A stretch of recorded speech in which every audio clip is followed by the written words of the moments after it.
وہ ایک صاحب تھے، تو وہ کہتے میں ایک بزرگ کے پاس گیا ملنے کے لیے، اور میں ان سے ایک برائی کو نوٹ کیا، ایک ان کی خامی کو نوٹ کیا۔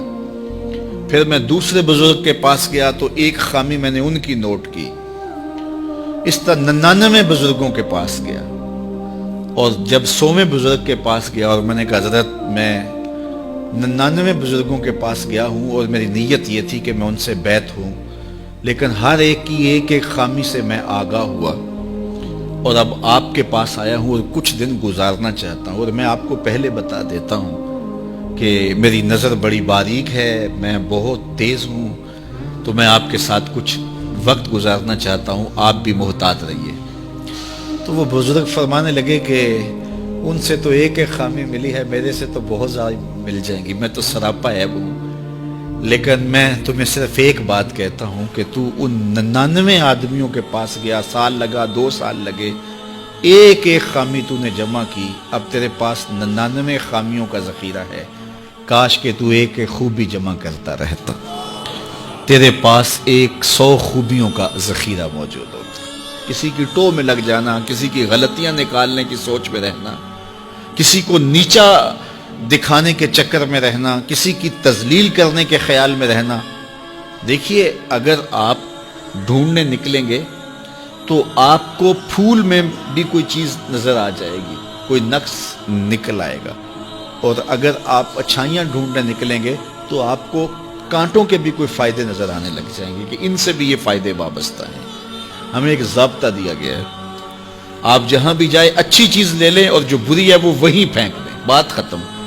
ہم اچھی پھینک آتے ہیں اور بری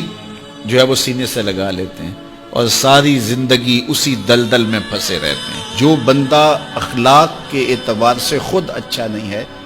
تو وہ زیرو ہے، کچھ بھی نہیں ہے، کیونکہ یہ ایک لازمی چیز ہے کہ ہم جس منصب پہ بھی ہوں گے ساتھ حسن خلق جڑا ہوا ہوگا۔ دودھ اندر جے کھنڈ لائیے مزہ ہو جاوے دونا،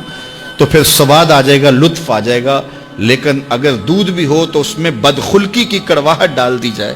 تو پھر آپ ڈاکٹر ہیں، آپ محدث ہیں، آپ مدقق ہیں، آپ مفکر ہیں، آپ مفتی شہر ہیں، آپ علامہ ہیں،